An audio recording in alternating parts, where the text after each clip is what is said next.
Amém. Você pode se assentar e abrir a sua Bíblia em Efésios, capítulo de número 1. Eu quero ler os versículos de 15 a 23. Ministrei nesta manhã sobre uma arma poderosa, o sangue de Jesus. E foi muito proveitoso o tempo nessa manhã. O pastor Wilson ia pregar, me deixou falar o tempo todo. Falei por 1 hora e pouco. Mas pensa que Deus falou nessa manhã. Foi muito bom saber, irmãos, como que é que nós vamos alcançar as vitórias. Ao ministrarmos nessa noite, eu quero que você tenha no seu coração o sentimento de que o reino de Deus está em você. É importante você pensar sobre isso. Jesus falou isso, a mensagem que Jesus pregou, irmãos, eu queria explicar isso para você, para que você não se ofenda, para que você não chame o pastor de herege, para que você não fique assim perturbado quando eu falo algumas coisas, é diferente dos lugares que você já frequentou, acabou ouvindo. Jesus não vai pregar sobre salvação, Jesus vai pregar sobre o reino dos céus. Em Mateus capítulo 4, versículo 23, vai dizer assim, que ele começou o seu ministério pregando sobre arrependimento e ensinando o evangelho do reino. Por que Jesus não vai pregar sobre salvação? Porque ele é a salvação. E aí, olha só, a explicação está aqui, ó. Jesus, para que o testemunho dele seja verdadeiro, é necessário 2 testemunhas. É necessário que 2 possam comprovar que o que ele é, ou o que ele está falando, é verdadeiro. Então, se ele falar de si mesmo, logo ele estará falando sem autoridade. É necessário que 2 falem dele. Por isso que quem vai falar sobre salvação é o Pai e o Espírito Santo. Amém? Jesus não vai falar sobre salvação. Jesus vai falar sobre o reino dos céus. Quem vai trazer essa mensagem da salvação somos nós, como pastores, os discípulos. O Espírito Santo vai convencer do pecado, da justiça e do juízo, e Deus vai salvar essas pessoas por meio de Jesus Cristo. Então, Jesus quer que agora nós sejamos preparados para o seu reino, e ele vai dizer: o reino já está entre nós, o reino já está em vós, e o reino é tomado por... Vamos lá, o reino é tomado por esforço. Então o reino não é tomado por fé, apenas por fé. O reino não é tomado por você dizer: eu recebo Jesus como Senhor e Salvador da minha vida. Não é assim que o reino é tomado. A salvação do Espírito é graça, você faz por meio da sua fé. Se você disser a Jesus que quer recebê-lo como Senhor e Salvador da sua vida, então você vai abrir o teu coração e o Emanuel, o Espírito de Deus, habitará em você e você será salvo no Espírito. Mas esta salvação da alma, esta salvação de entrarmos para o reino, você precisa entender isso. Olha só, aos que vencerem serão galardoados. A palavra galardão quer dizer recompensa. Logo não é por graça, é por mérito, é por esforço. E não estamos falando do Espírito, estamos falando daqueles que foram transformados nas suas mentes. Aqueles que entenderam o Evangelho, porque entenderam, eles não se curvaram diante de Faraó, não se prostraram diante do príncipe do mundo. Logo eles se esforçaram, logo eles tiveram o entendimento de que precisavam mudar a maneira de pensar. E é isso que nós estamos trabalhando há alguns meses já com vocês, mudando a nossa maneira de pensar para que o reino de Deus ele possa ser manifestado por meio da minha vida. E eu possa ir como um enviado que Jesus enviou os seus discípulos para as nações, trazendo manifestações do poder de Deus. Amém, irmãos? Você diz amém para tudo isso? Amém? Agora o que nós vamos ver? Nós vamos ver uma arma poderosa de Deus, que quando nós recebemos a Jesus Cristo, ela vem, Deus derrama isso em nós. E eu quero que você preste atenção na explicação. Vou ler alguns textos e nós vamos sair daqui, irmãos. Olha, eu tenho absoluta certeza, a nossa fé vai subir de nível. Ela vai alcançar um nível maior do que você entrou aqui, para o louvor e a glória de Jesus e para benefício seu. Assim eu espero depois de terminarmos o culto, que aconteça. Você achou Efésios aí, amém? Diz um amém para quebrar o seu coração, assim, sabe, para deixar ele bem molinho para o Senhor. Diz um amém aí, que vai fazer com que a palavra entre fácil no teu coração. Isso, irmãos, vamos deixar o nosso ouvido tranquilo, né? Assim, o canal liberado para a palavra fluir em nossa mente, em nosso coração. Efésios capítulo 1, versículo a partir do 15.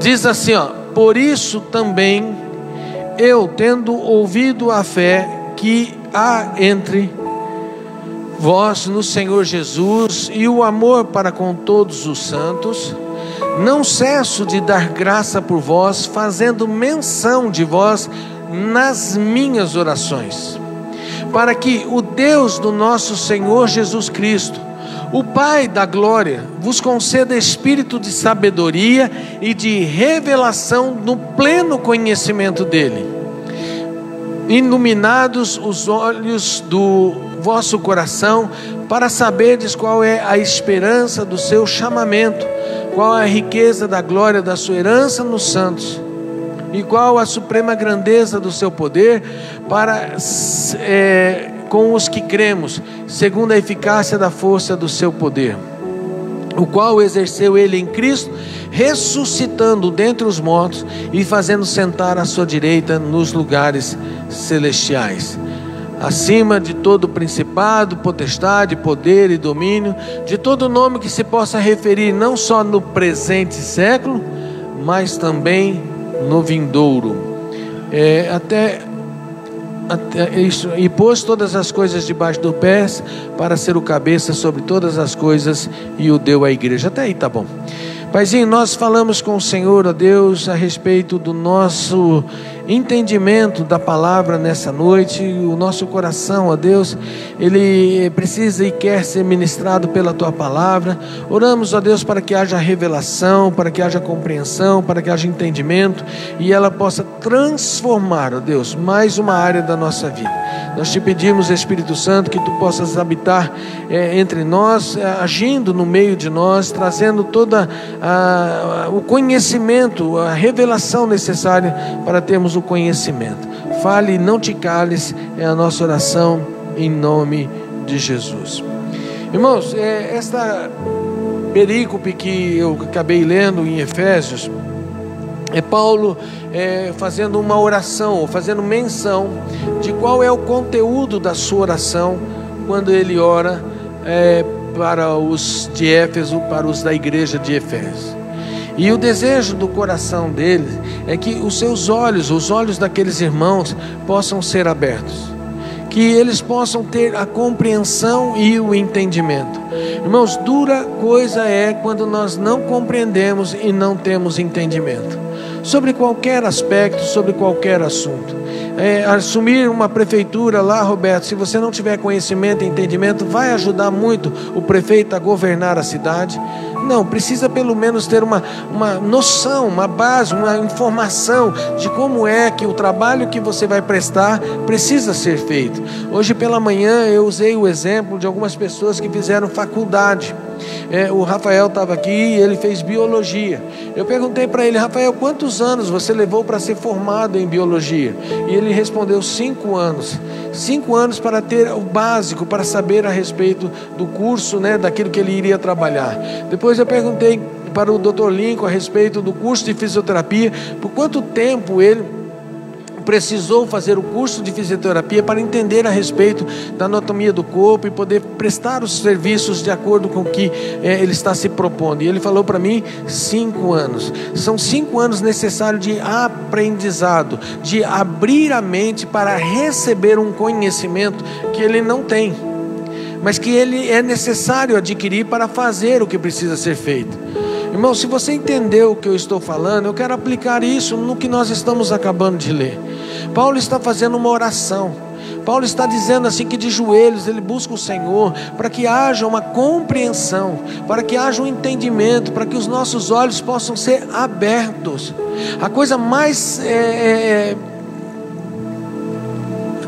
como que eu vou dizer assim, o que Satanás talvez mais goste, ou que ele mais se esmere em fazer, é não deixar o crente ser despertado para aquilo que Jesus Cristo fez na cruz do Calvário. Quanto menos o crente souber, quanto menos o crente praticar, quanto menos ele tiver em revelação, menos trabalho ele vai dar, mais derrotado ele vai ser, mais destruído com facilidade ele vai ser, e é essa a intenção. Satanás, ele está pronto para matar, roubar e destruir, ele faz isso desde o princípio e continua fazendo. E aqueles que não estão tendo o entendimento, que não estão tendo a compreensão, eles acabam ainda sendo destruídos muito mais rápido. Não é poucos, irmãos, são muitos aqueles que tiram suas vidas, aqueles que entram em depressão, que estão perdendo o gosto de viver, porque não entendem o propósito da sua vida, porque estão sendo destruídos, estão sendo roubados na sua mente, nos seus pensamentos, estão sendo mortos na sua alma, no seu espírito, não estão tendo a vida de Deus dentro de si. Eu preguei domingo, irmãos, como é que Noé se livrou dos dias maus. Quando a terra estava corrompida, quando Deus olhou na terra e não achou ninguém, porque todos haviam se corrompido com a maldade, e os pensamentos deles eram só em maquinar o mal. Sabe como é que Noé foi preservado? Andando com Deus. A palavra do Senhor vai dizer assim: Noé andava com Deus. Então, andar com Deus nos preserva dessa destruição, e temos o entendimento do que Deus fez, de quem Ele é, de quem nós somos, vai fazer muita diferença para você alcançar os resultados que a palavra do Senhor está dizendo que nós podemos alcançar. E quando nós falamos que o reino de Deus está em nós, nós falamos de que esse reino tem um rei. Você lembra disso? O reino tem um rei. Quem que é o rei desse reino? Fala com certeza, quem que é o rei do reino? Nossa, gente, está difícil. Quem que é o rei do reino? E isso, fala para valer. Porque se você falar alto, sabe o que vai acontecer? Você vai começar a se envolver com a palavra, e ela vai fazer mais sentido ao teu coração. Creia nisso. No final do culto você vai estar vibrando com as coisas que você vai descobrir aqui nessa noite. O rei desse reino e ele está em vós. Esse reino, ele tem autoridade e poder. Há um poder e uma autoridade que opera nesse reino, e ela está em vós. Esse rei, esse reino, existe uma milícia, existe um exército, existe um acampamento de anjos, e a palavra de Deus está dizendo que ele está em vós. O reino está em nós, e juntamente com esse reino, todas as coisas que pertencem a esse reino estão em nós. Então, agora as armas deste reino também estão em nós. E uma das armas deste reino, irmãos, é o sangue de Jesus. É o sangue do Cordeiro. Você vai ver que o sangue está presente de Gênesis a Apocalipse. Ele é o caminho. Ele é o que faz você andar. Ele é o que faz você passear no deserto. Ele é que faz ele te conduz à terra prometida. Você vai ver coisas extraordinárias que o sangue de Jesus está nos chamando para vivermos, e nós não estamos vivendo. Irmãos, pense assim comigo, ó. Nós lemos um versículo aqui para consagrar ao Senhor os nossos dízimos e oferta. E o versículo diz assim, ó: se quiserdes e me ouvirdes, o que vai acontecer? Comereis o melhor desta terra. E nós estamos perecendo, nós estamos passando por uma vida muito difícil, nós estamos tendo derrotas, irmãos, que não é aceitável para aqueles que são chamados de filhos de Deus. Estamos vivendo uma vida de destruição, uma vida que nós estamos tendo tanta experiência com o fracasso, que nós não estamos tendo fé, nós não estamos tendo esperança, nós não estamos tendo uma alegria na vida com Deus. Estamos sendo abatidos, estamos sendo destruídos. E a palavra de Deus fala que quando nós somos destruídos, qual é o motivo da nossa destruição? A falta de conhecimento. O meu povo está sendo destruído porque lhe falta o quê? Conhecimento. Oséias vai dizer que é necessário a gente conhecer e prosseguir conhecendo. Então é uma continuidade, é algo que eu preciso fazer todos os dias, porque há um interesse de Deus em que nós possamos viver o reino dele. Agora pensa assim comigo, ó: o reino de Deus é poderoso? Sim. O reino de Deus já perdeu alguma batalha? O reino de Deus conhece algum fracasso, mas ele está em vós. A realidade do reino condiz com a realidade da sua vida. Então precisamos ajustar as coisas, precisamos acertar, precisamos de fato que essa oração que Paulo fez possa alcançar as nossas vidas nessa noite, para que eu possa compreender a profundidade, o tamanho, a riqueza desse poder, dessa plenitude desse poder de Deus que está em nós. E o primeiro, irmãos, que eu quero falar é sobre o sangue.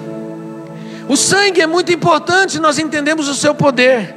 O sangue é a vida de Deus derramada em nós. Você pode repetir isso comigo? O sangue é a vida de Deus derramada em nós. É Deus em nós. Agora, se Deus está em nós, como é que nós podemos ter fracassos? Se Deus está em nós, como é que nós podemos estar parados, estarmos bloqueados? É porque nos está faltando entendimento, irmãos. É porque está nos faltando revelação. É porque está nos faltando experiências com o Senhor. E deixa eu te falar uma coisa: estas coisas são construídas devagar, gradativamente. Elas vão sendo assim aos poucos construídas. Eu quero chamar a sua atenção para algumas coisas, irmãos, porque o sangue, ele primeiro protege, o sangue ele cura, o sangue ataca, o sangue defende, o sangue liberta, o sangue salva, o sangue desfaz as obras do inferno. Amém, queridos? Precisamos conhecer. Você quer ver uma coisa interessante? Olha o que está escrito em Apocalipse, capítulo de número 12, versículo de número 11. Apocalipse, capítulo de número 12, versículo de número 11.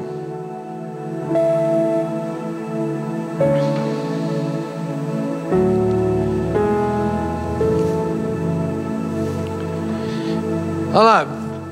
Eles, pois, o venceram por causa do sangue do Cordeiro e por causa da palavra do testemunho que deram.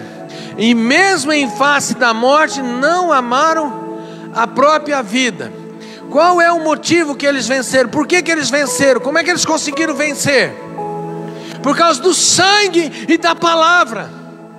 Então o sangue é uma arma poderosa para conceder vitória.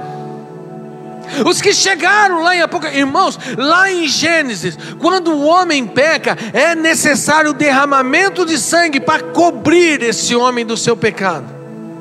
O sangue de Gênesis, nós vamos ver ele lá em Apocalipse. Todo o caminho da palavra, todo o percurso da palavra vai apontar para o sangue. E aqueles que estão cobertos pelo sangue, eles vão vencer em Cristo Jesus.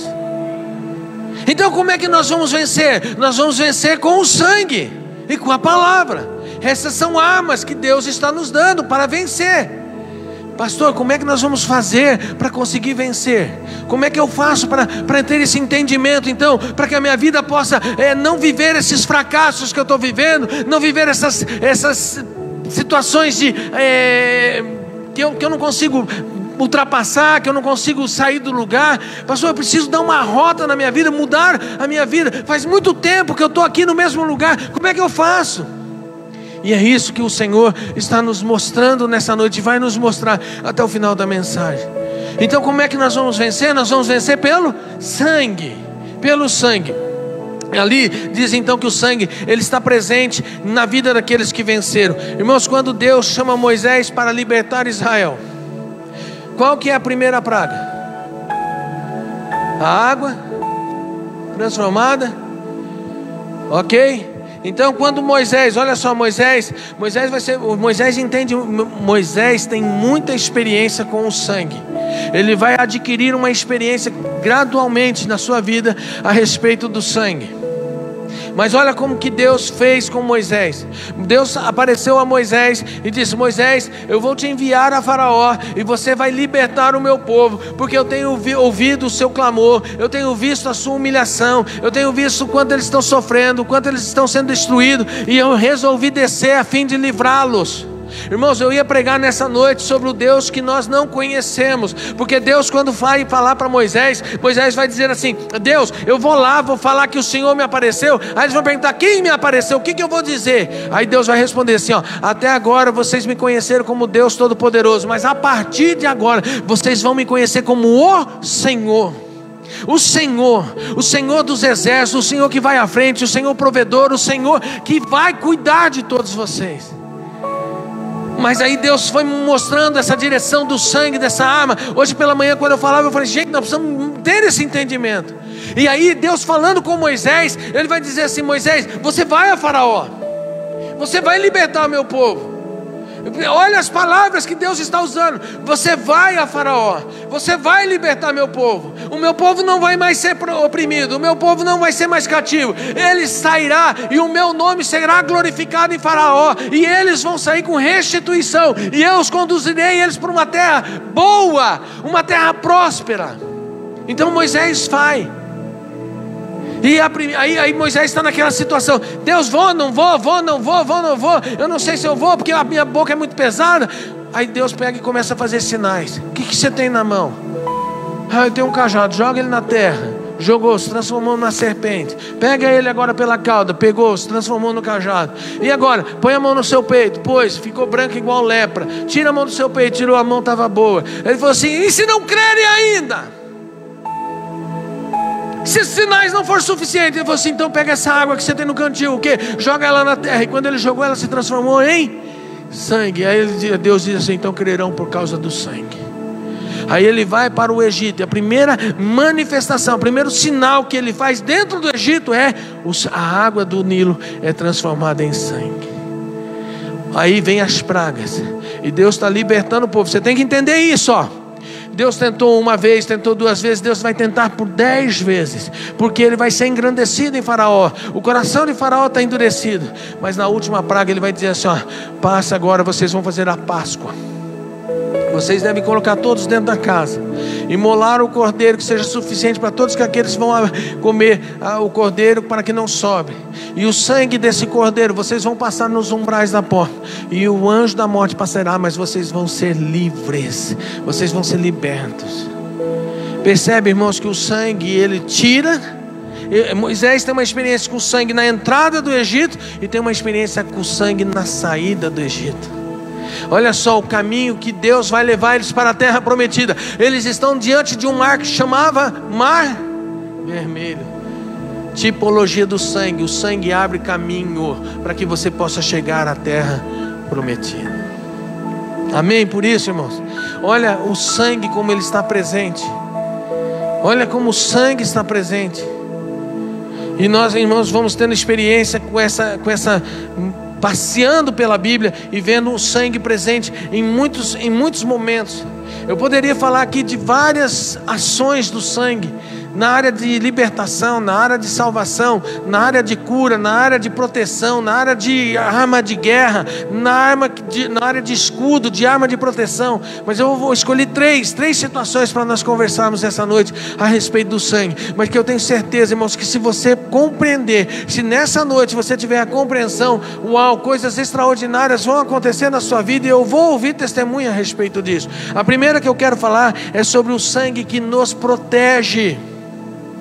Nós estamos vivendo um tempo de pandemia, nunca passamos por isso antes, nunca tivemos preocupação, nunca usamos essas máscaras que estamos colocando para nos proteger de um vírus que está no ar. Nós nem podemos nos defender dele, porque não sabemos nem como fazê-lo.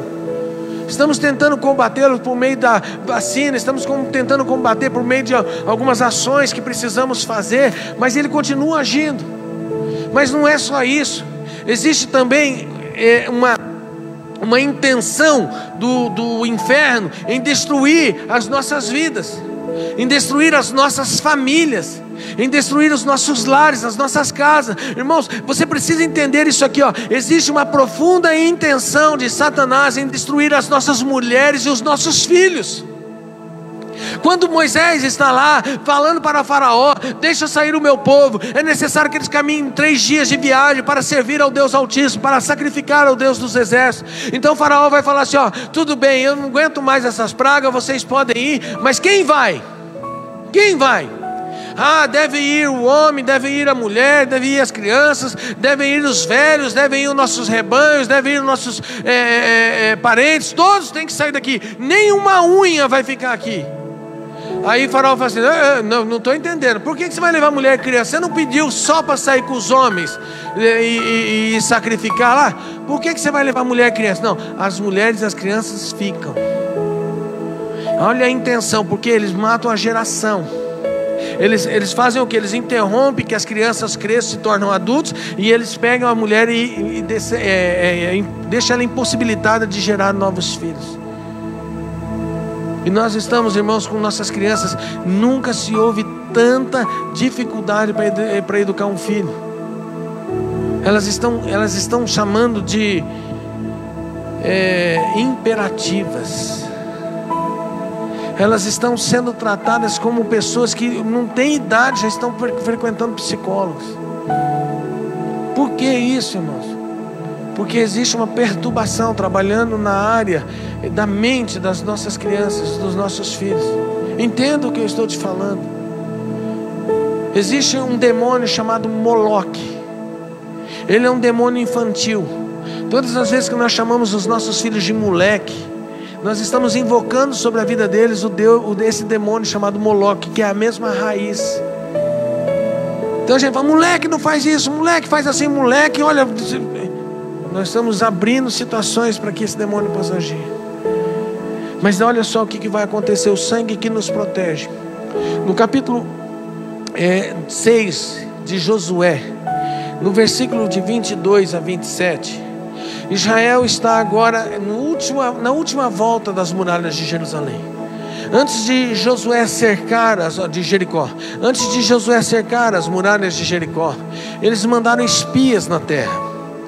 E foram lá 2 espias, e eles andaram por todo Jericó para saber qual era a fortaleza, qual era o poderio do exército, qual era o tamanho da quantidade dos exércitos, dos soldados que tinham no exército.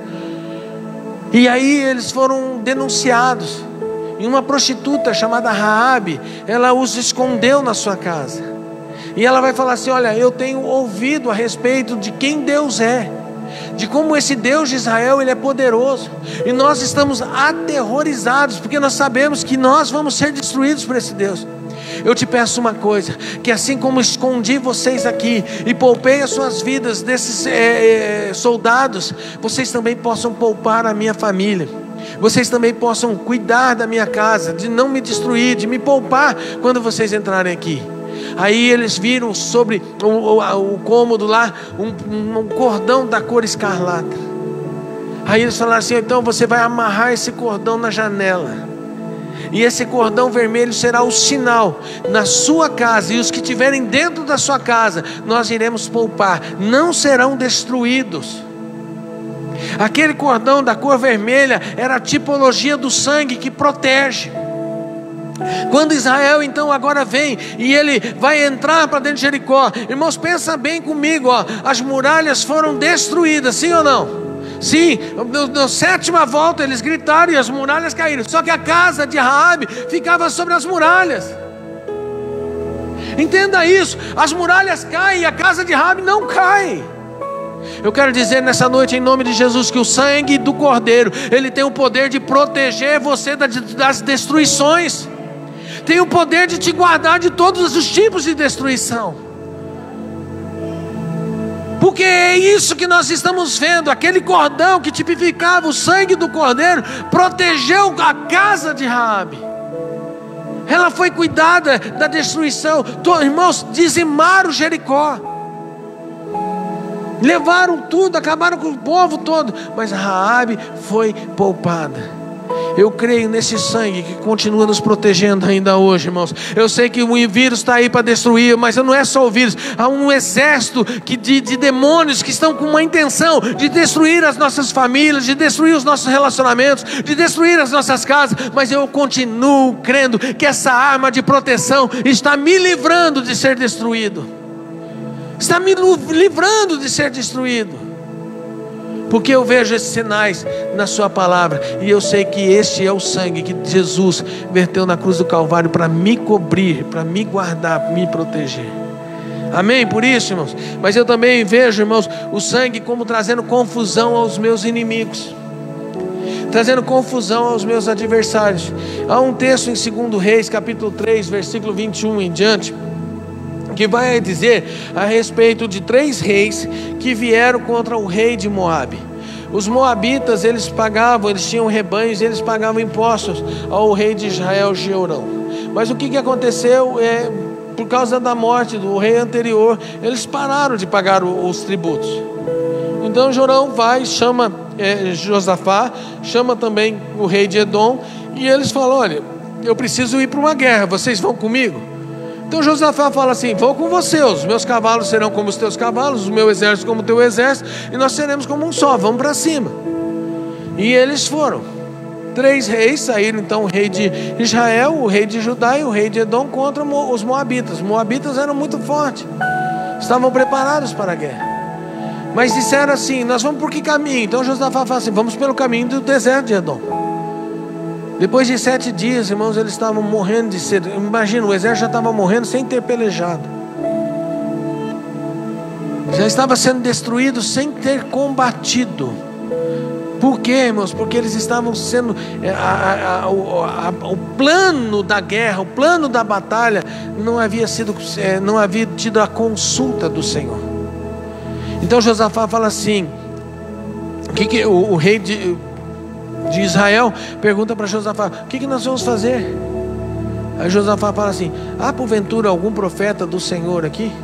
Ele falou assim: tem Eliseu, vamos procurar, porque a resposta do Senhor está na boca dele. Então Eliseu pega e fala assim para ele: Senhor Josafá, por causa de você eu vou atender. Traz um tangedor aqui. Enquanto o tangedor foi trazido e começou a tanger a sua harpa, então Deus manifestou a sua voz e falou a Eliseu. E aí Eliseu deu uma ordem para o povo. Diz assim: ó, cavem poços, porque vocês não vão sentir o vento e nem vão ver a chuva, mas amanhã pela manhã vocês vão ter tanta água que vai saciar a sede de todo o povo, de todo o rebanho, de todos os animais por muito tempo. Pela manhã, quando o sol saiu, os moabitas, sabendo que os 3 reis já estavam nas fronteiras para a batalha, se levantaram de madrugada, e quando o sol bateu naqueles poços, eles estavam cheios de águas, só que não eram aos olhos dele água. Eles olhavam e era como sangue, era como poços de sangue. Imagina vários poços abertos, e eles estavam falando: ali morreu 2, ali morreu mais 2. Eles estavam vendo como se fosse sangue. Eles falaram: os reis se desentenderam e se destruíram entre eles. Trouxeram então o sangue visto pelos moabitas, trouxe confusão no meio dos moabitas, bloqueou a sua ação. Então eles pensaram: Israel já está destruído, é só nós irmos e despojá-los. E eles vão, e quando eles vão, então os israelitas se levantam e matam os moabitas. É como se fosse uma emboscada. Irmãos, hoje pela manhã Teresa estava aqui e ela contou um testemunho de uma mulher que foi assaltada na sua casa. E quando ela entrou, o ladrão, era de noite, e o ladrão entrou, ela falava assim, todas as noites, todos os dias ela orava, falava: Senhor, me cobre com o teu sangue, me cobre com o teu sangue, me protege e me cobre com o teu sangue. E naquele dia um ladrão, e por acaso, né, a história vai confirmar, porque era alguém próximo à casa dela que estava assaltando a casa dela. Ele entrou nessa casa, e quando ele olha para a mulher, ele vê uma mulher cheia de sangue sobre ela, cheia de sangue. Ele fica tão aterrorizado que ele não consegue roubar a casa, ele sai correndo em disparado. Ele vai e procura saber o que é que tinha acontecido, porque no dia seguinte ele vê a mulher bem. Então ele vai conhecer o que é que aconteceu. Esse homem conta que ele foi o assaltante que entrou naquela casa, e porque ele viu aquela mulher coberta com sangue, ele não assaltou a casa, ele entregou a vida dele para Jesus e se converteu. Eu conheço um homem chamado Seu Uzier. Nós estávamos na igreja, era um domingo à noite. Se alguém é do meu tempo aqui, do tempo do Seu Uzier, vai se lembrar dessa história. Ele todos os domingos à tarde ia na casa de um companheiro dele, é um senhor de idade, e ele tinha um amigo de infância que se tornaram próximos, e todo domingo à tarde eles sentavam na calçada, eles e mais alguns amigos, para tomar um chimarrão, cantar uma moda, ficar ali um tempo, beber um café e ficar ali um tempo. Numa certa tarde chegou alguém e falou assim: eu quero que vocês entrem para dentro da casa de vocês, porque é um assalto. Ele tira a arma, mostra a arma e faz eles de refém. Então eles entram, põem todos eles na sala, e ele faz com que os 5 amigos deitem no chão. Então deitou 1, 2, 3, 4, 5, e o ladrão falou: agora vocês vão pôr a mão para trás, vão tirar a carteira, vão me dar a carteira, o celular, e se tiver algum pertence vocês me passam. Então ele pegou do primeiro, pegou do segundo, pegou do quarto, pegou do quinto. Quando o seu Zier deitou no chão, ele falou: Senhor, me cobre com o teu sangue, me cobre com o teu sangue, por favor, Senhor, me proteja aqui, me cobre com o teu sangue. Irmãos, o assaltante fez no primeiro, fez no segundo, pulou ele, fez no quarto, fez no quinto. O assaltante foi embora, levou as coisas. Aí começaram a se levantar, e a grande pergunta que não queria calar é: por que ele não pegou o seu? Aí o seu Zé falou assim: olha, eu clamei para que o sangue do Senhor Jesus me cobrisse. Irmãos, eu tenho absoluta certeza que aquele ladrão foi confundido, ele não viu, seus olhos foram fechados de tal forma que eles não puderam ver. Sabe por quê? Porque há uma arma poderosa, que é o sangue do Cordeiro, que nos protege, que nos guarda, que nos livra, que confunde os nossos adversários. Amém? Eu quero profetizar nessa noite que o sangue do Cordeiro está desviando alguns adversários da sua vida, que eles não vão te alcançar em nome de Jesus. Eles já estão correndo para o outro lado, porque não te acharam, e nem vão te achar. Quero falar sobre o sangue que traz cura, e eu já estou terminando. Moisés, irmãos, eu falei que ele teve grande experiência com o sangue. Moisés construiu uma amizade com Deus. Eu preguei aqui, eu acho que foi domingo passado, falando sobre, na quinta-feira, que Moisés foi uma das pessoas que não queria andar com Deus. Moisés falou assim: manda outro, eu não quero ir, eu não sirvo para isso, eu conheço o faraó, isso que o senhor está falando é loucura, não vai dar certo, manda outro, manda outro. Mas aí Moisés é convencido por Deus na marra, de que é com ele mesmo que Deus quer trabalhar. Então esse momento de começar a andar com Deus constrói uma amizade. E constrói uma amizade tão importante que lá no capítulo 33 Moisés vai dizer assim: ó, se a tua presença não for comigo, nem quero sair daqui. Ele não queria andar, mas agora ele não quer ficar sem mais a presença. Por quê? Porque ele conheceu Deus. É isso que Paulo está orando lá na carta de Efésios, para que a gente possa conhecer quem Deus é e a plenitude do seu poder.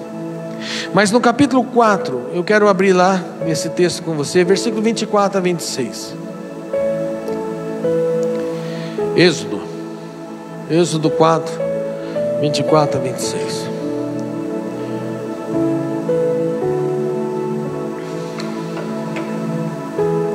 O texto vai dizer assim: estando Moisés no caminho numa estalagem, encontrou o Senhor e o quis matar. Então Zípora tomou uma pedra aguda, cortou o prepúcio do seu filho, lançou aos pés de Moisés e lhe disse: sem dúvida tu és para mim esposo sanguinário. E assim o Senhor o deixou, e ela disse: esposo sanguinário por causa da circuncisão. Moisés estava indo em direção ao Egito para falar com o faraó. Ele estava então indo para libertar o povo. Ele estava indo para tirar as garras do Egito e do faraó de sobre a sua descendência, de sobre os seus irmãos, de sobre a sua família. Ele estava indo para enfrentar uma peleja muito grande. Ele ia lutar contra o próprio faraó e contra principados e potestades, contra aquelas pragas todas. Era uma batalha, irmãos, espiritualmente falando, daquelas que deixam um ser doente, enfermo, de tanta força, de tanto esforço que se põe ao combater uma batalha como esta. E quando Moisés está indo, ele está indo sem a proteção do sangue. Então Deus interrompe ele no meio do caminho e enferma Moisés ao ponto dele ir a desfalecer.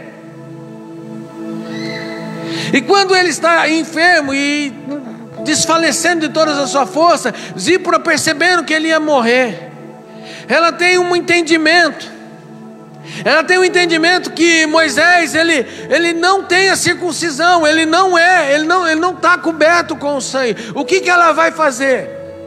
Ela vai, olha só, ela vai do primogênito, Gerson, seu filho, cortar o prepúcio, que é a marca daqueles que são selados por Deus. É a marca da aliança entre o homem e Deus. É quando se corta o prepúcio. E ela vai pegar o prepúcio do seu primogênito e vai aspergir sobre Moisés.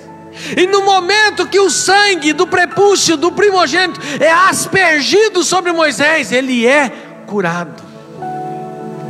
Uau!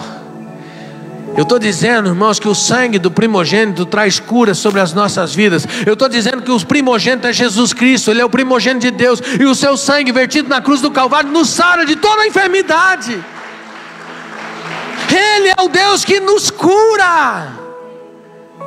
Ele é o Deus que nos sara. O seu sangue tem poder para nos curar.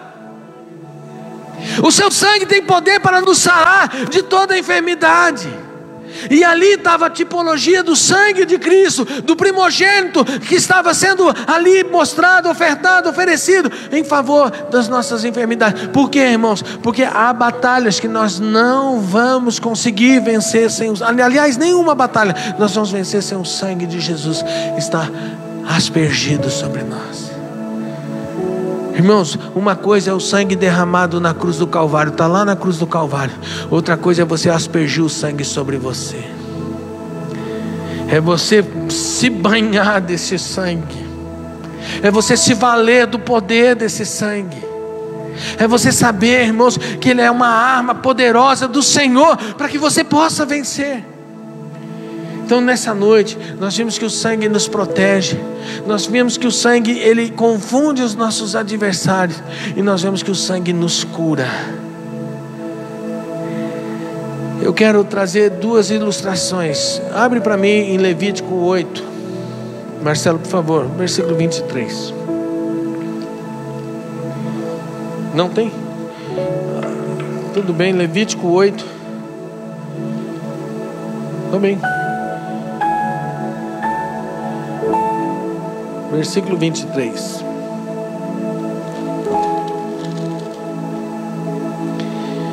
O texto vai dizer assim, ó: E Moisés imolou o cordeiro e tomou do seu sangue, pôs sobre a ponta da orelha direita de Arão, sobre o polegar da sua mão direita e sobre o polegar do seu pé.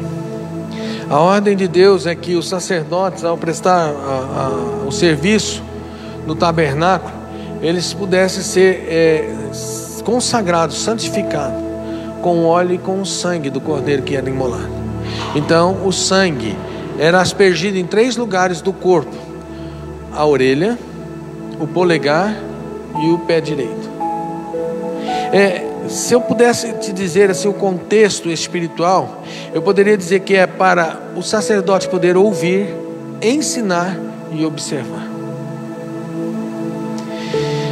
E diante dessa situação, às vezes nós nos valemos de que também são partes do nosso corpo que tem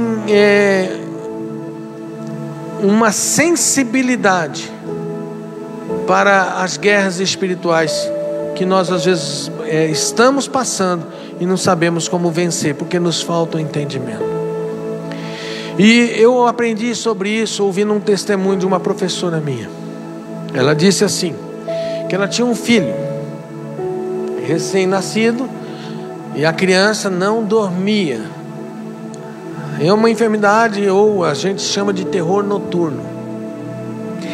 E já fazia dias ou noites que a criança só chorava. Só chorava. Mas chorava de a gente falar assim, não tem o que fazer, vai morrer. Porque sabe quando sai a força da criança para chorar? E ela, como pastora, orou, jejuou, fez campanha, buscou o Senhor no monte, orou em línguas, ungiu, Fez tudo que a Bíblia ensinava para fazer, ela fez. Um dia ela chamou um pastor na casa dela e falou assim: pastor, ora pelo meu filho, porque eu não sei mais o que fazer. Aí o pastor, antes de orar, falou assim: olha, eu vou orar, mas Deus me falou que Ele vai te responder o que é que você tem que fazer com o seu filho. Aí eu falei assim: não fala isso, pastor. A minha esperança era o Senhor. Eu já fiz tudo que eu tinha recurso, tudo que eu sabia. Eu não sei mais a quem pedir socorro. Mas ela ouviu aquilo, o pastor orou, a criança continuou chorando e ela foi buscar o Senhor. Então o Senhor apontou esse texto para ela, de Levítico 8:23. E aí quando ela leu que o sacerdote, ele ungia a orelha com sangue, o polegar com sangue e o pé com sangue, ela falou assim: ah, estou entendendo, Senhor, o que o Senhor está me falando. A perturbação está na mente da criança. A perturbação está entrando pelos ouvidos dela. São como setas malignas, são como pensamentos que vêm sobre ela, e ela não está conseguindo. Então eu vou cobrir essa criança com o teu sangue. E ela pegou o suco de uva que nós tomamos na ceia, que tipifica o quê? O sangue. E por 7 dias, porque ali vai falar que é por 7 dias o sacerdote era ungido. E por 7 dias ela ungiu a orelha do neném dela, a mãozinha, o pezinho, a mente dele, protegendo a mente da criança.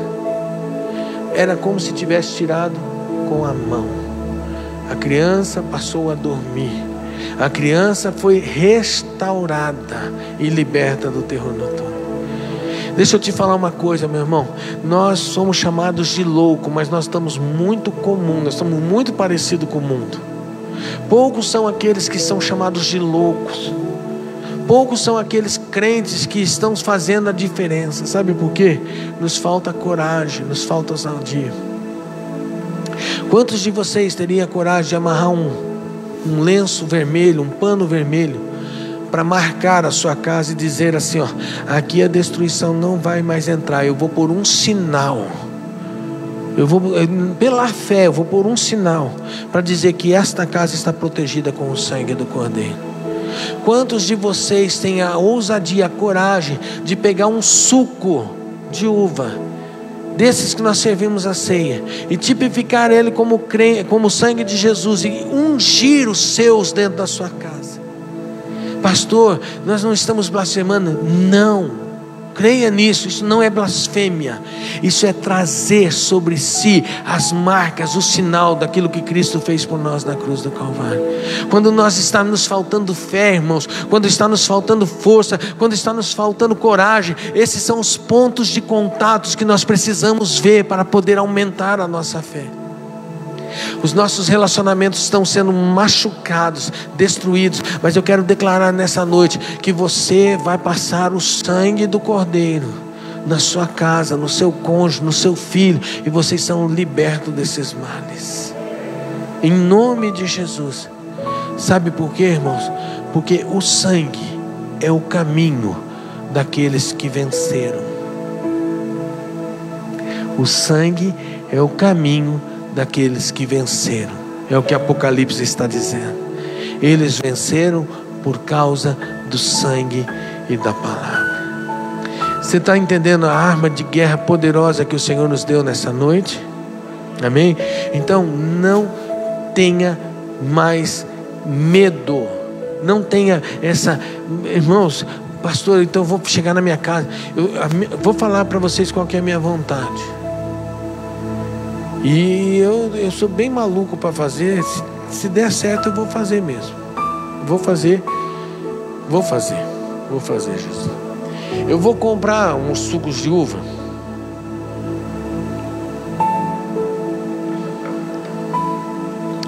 E no percurso que nós vamos fazer da carreata, eu vou sair daqui, ó, da frente da igreja. Não sei quanto suco vai dar, não. Mas eu vou derramando em todo o trajeto.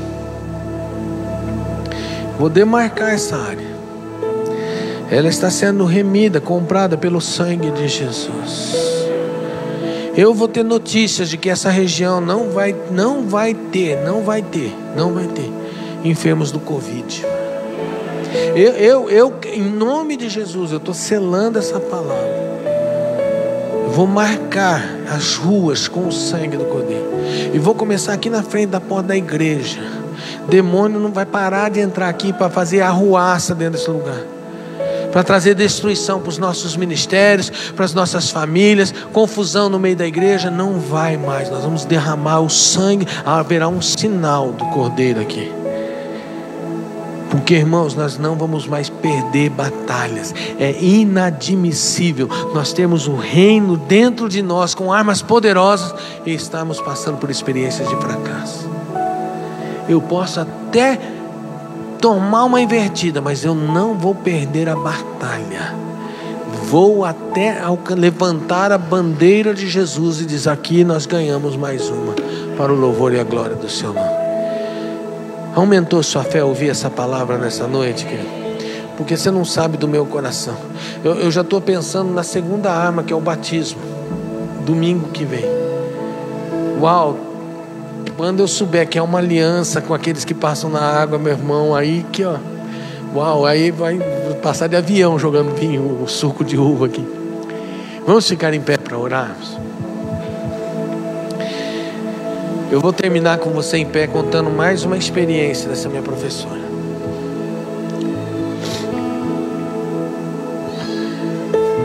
Ela atendeu um caso de leucemia. Na igreja dela, uma pessoa estava com um problema na sua medula, não estava produzindo mais sangue bom, o sangue estava ficando fraco, doente. E eu não sou bom para falar nisso, talvez me faltem os recursos para falar tecnicamente sobre os procedimentos, mas eu vou falar daquilo que eu lembro, porque o importante não é aquilo que eu vou falar sobre a enfermidade, sobre a leucemia, mas é o entendimento que eu quero aplicar aqui nessa noite.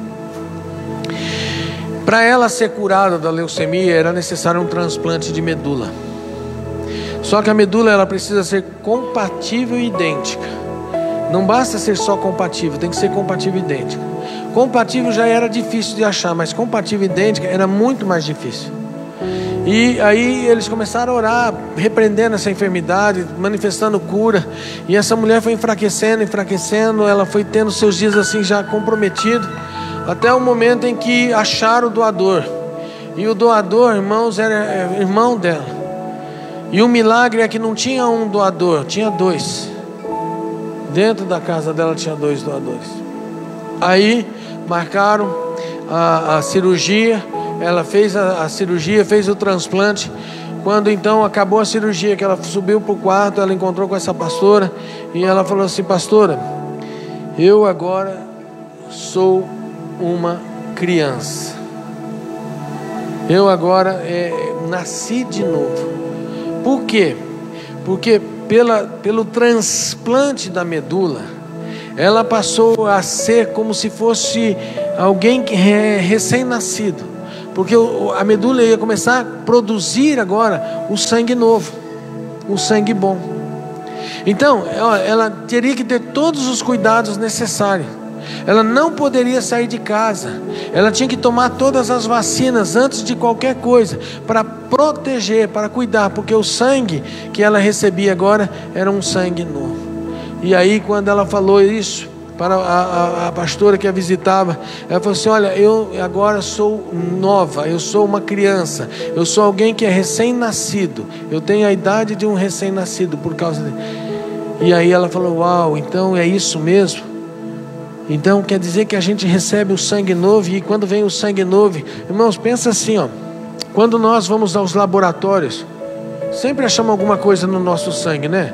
Um colesterol, um triglicérides, o que mais que dá no sangue lá? Ferratina, como é que chama aqueles negócios que endurece o ácido úrico, né? Ácido, essas coisas tudo nós vamos achar. Alguma coisinha tem para corrigir, não é verdade? Mas quando nós recebemos o sangue do Cordeiro, é quando nós recebemos um novo sangue, daquele que não tem enfermidade nenhuma. A igreja, por muitos anos, essa é a aplicação, disse assim: ó, nós estamos produzindo um sangue muito fraco, doente, que não está tendo vitória. Mas quando nós recebemos o sangue do Cordeiro, esse sangue é poderoso para nós alcançarmos as vitórias que nós não estamos alcançando. Eu quero declarar nessa noite que o sangue do Cordeiro está sobre essa igreja, está sobre a sua vida e sobre a sua família. E nós vamos contar as vitórias por causa do sangue de Jesus. Essa será a palavra de testemunho. Amém, queridos? E aí nós vamos ver, quem vai ver aqui cura de câncer, cura de Covid, cura de coluna, amém? Nós vamos ver curas extraordinárias, porque nós estamos tendo compreensão e entendimento do sangue do Cordeiro.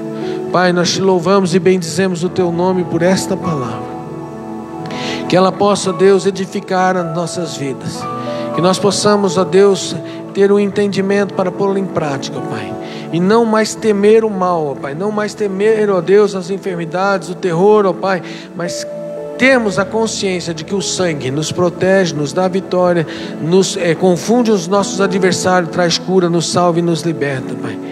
Nós pedimos, ó Deus, que possamos ter essa mentalidade de entendermos, ó Deus, que o sangue do Cordeiro, Ele é que nos dá a vitória para chegarmos ao céu. Nós nos abençoamos com a Tua palavra, que possamos ter uma semana de experiências com o Teu nome. Profetizamos as bênçãos do Senhor sobre o Teu povo, hoje e sempre. Amém. Que Deus te abençoe e que você possa fazer grandes coisas através do sangue de Jesus. Amém?